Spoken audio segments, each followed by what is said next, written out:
Hello all, मी doctor Netra. Body shaming या सिरीजमध्ये आज आपण अतिशय महत्त्वाच्या हॅशटॅग बद्दल किंवा टॅगलाईन बद्दल बोलणार आहे, जी ड्यूरिंग कोरोना आणि पोस्ट कोरोना जास्त सुरुवात झाली आहे, जास्त ट्रेंडिंग आहे। ते हॅशटॅग आहे म्हणजे beauty comes in all shapes and sizes. आता याचा जर तुम्ही कन्सर्न बघितला तर हे सगळं आपल्या आजूबाजूला आहे, हे आपल्या घरात सुद्धा चालू आहे, आपल्या मैत्रिणींबरोबर, आईबद्दल बरोबर, कधी कधी आपल्या स्वतःबरोबर सुद्धा हे चालू आहे। Beauty comes in all shapes and size. So याचा साधा अर्थ काय आहे की तुम्ही कुठल्याही साईजमध्ये असा, कुठल्याही शेपमध्ये असा, स्टिल यू आर ब्युटिफुल। हे म्हणजे कसं आहे माहितीये का, दिसतंय समोर प्रॉब्लेम आहे पण तो ऍक्सेप्ट नाही करायचा आहे। सगळ्यांनाच हा प्रॉब्लेम आहे, त्यामुळे हा कॉमन प्रॉब्लेम आहे आणि मग तो प्रॉब्लेमच नाही आहे, ह्या दिशेने आपली वाटचाल चालू आहे। आणि हे तुम्हाला कुठे ऑब्झर्व करायला मिळेल माहिती का, तुम्ही ऑनलाईन शॉपिंग करत असाल किंवा शॉपिंगला कधीही तुम्ही जावा, तेव्हा पूर्वी स्मॉल आणि मीडियम आणि कधीतरी लार्ज हे सगळ्यात कॉमन टाइप्स होते। एक्सेल वॉज समथिंग लाईक तुला एक्सेल साईज लागतो, वॉज काहीतरी वेगळं आहे एक्सेल हे होतं।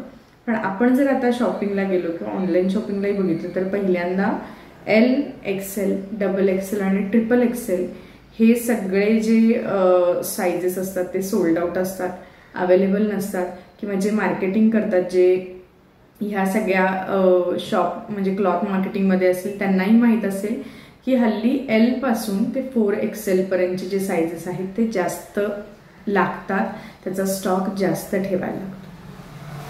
तर हे आपल्याला आपल्या आजूबाजूला दिसायला लागलंय, beauty comes in all shapes and sizes. पण हे बरोबर आहे का? अजिबात बरोबर नाही आहे, हे संपूर्णपणे चुकीचं आहे, याला कसलंही लॉजिक नाही आहे। हे म्हणजे चुकीच्या गोष्टी छान शुगर कोट करून आपल्यासमोर प्रेझेंट करण्याचा अगदी साधा सोपा प्रकार आहे।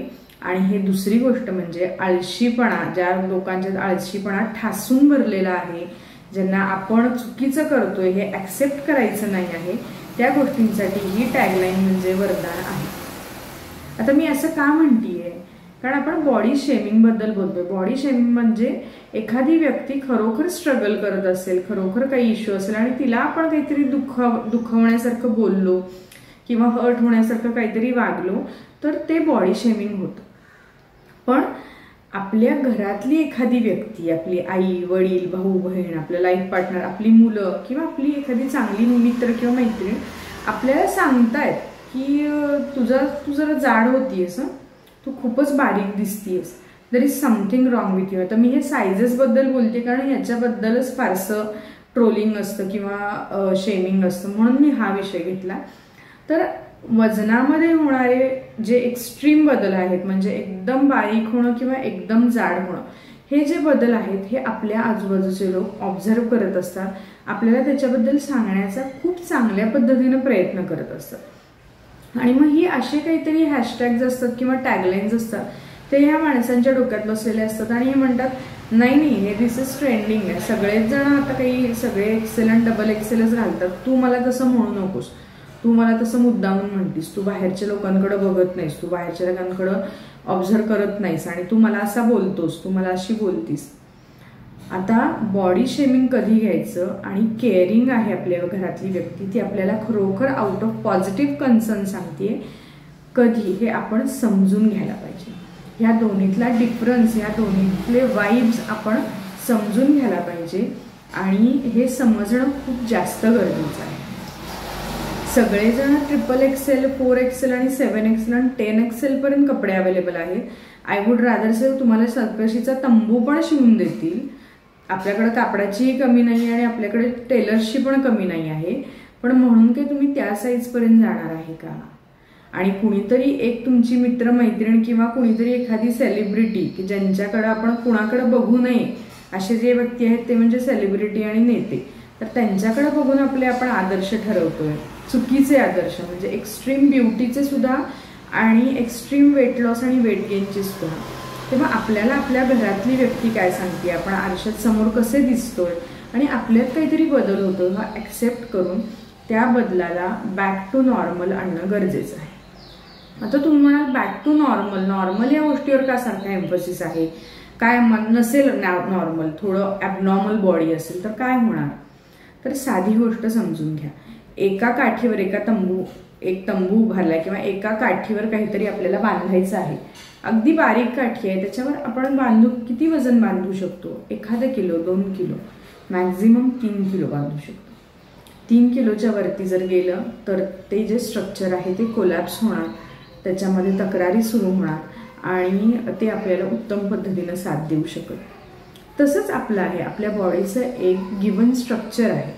त्या स्ट्रक्चरला पेलवणारं वजनच तुमच्या शरीराचं पाहिजे, तर ते स्ट्रक्चर उत्तम पद्धतीनं काम करू शकतं, तुम्हाला उत्तम पद्धतीनं साथ देऊ शकतं, काहीही कुरबुर न करता.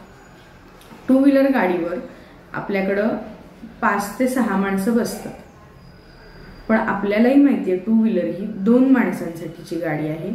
जर ती 2 माणसं बसूनच त्याच्यावर जर ती व्यवस्थित चालवली तर ती जी गाडी 10 वर्ष टिकणार आहे ती 20 वर्ष छान पद्धतीनं टिकेल. रोज जर तुम्ही 5 ते 6 माणसं बसून त्याच्यावर जाणार नाही, पुढं असं होणारच नाही, पण 10 वर्ष चालणारी गाडी 6 ते 7 वर्षात कुरबुर करायला लागेल आणि 10व्या वर्षी ती आपल्याला डिस्कार्ड करावी लागेल. त्यामुळं प्रॉपर वजन असणं, मग ते अति कमी किंवा अति जास्त नसणं हे शरीराच्या उत्तम आरोग्यासाठी गरजेचं आहे. आणि ह्याच्यामध्ये काही फार मोठं सायंटिफिक एक्सप्लेनेशन देण्याची गरज नाही. तुम्हालाही माहिती, एखादी पिशवी असते त्याची कपॅसिटी असते 2 किलो, आपण 2.5 किलो घालू शकतो, 3 किलो घालू शकतो.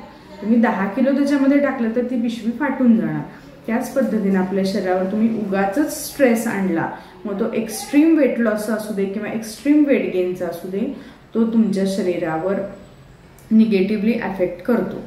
वेट लॉसमध्ये डिफिशियन्सीजमुळे तुमच्या शरीराची झीज होते. वेट गेनमध्ये एक्स्ट्रीम स्ट्रेस सगळ्या जॉईंट्सवर येतो, एक्स्ट्रीम स्ट्रेस व्हायटल ऑर्गन्सवर येतो, हार्ट आणि लंग्सवर येतो आणि त्याच्यामुळे ते थकून जातात अगदी साध्या भाषेमध्ये आणि तो स्ट्रेस सहन होत नाही आणि मग कोणते ना कोणते आजार त्या व्यक्तीच्या मागं लागतात.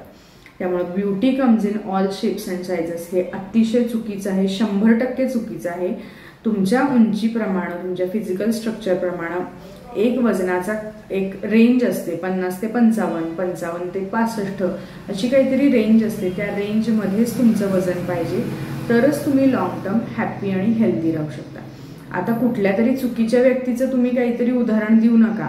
एक्सेप्शन, अपवाद हे रुटीन होऊ शकत नाही आणि आपल्याला अपवाद पण व्हायचं नाही आहे आणि आपल्याला ती व्यक्ती व्हायची नाही की तिची सफर करते.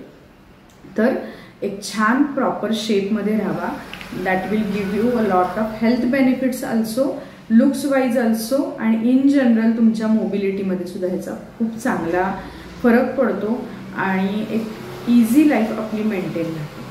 त्यामुळं अशा वेडसर आणि काहीतरी एक प्रोपागंडा म्हणून किंवा एक मीडियामध्ये सगळीकडे चालू आहे म्हणून beauty comes in all shapes and size असले हॅशटॅग एकमेकावर फेकून मारू नका.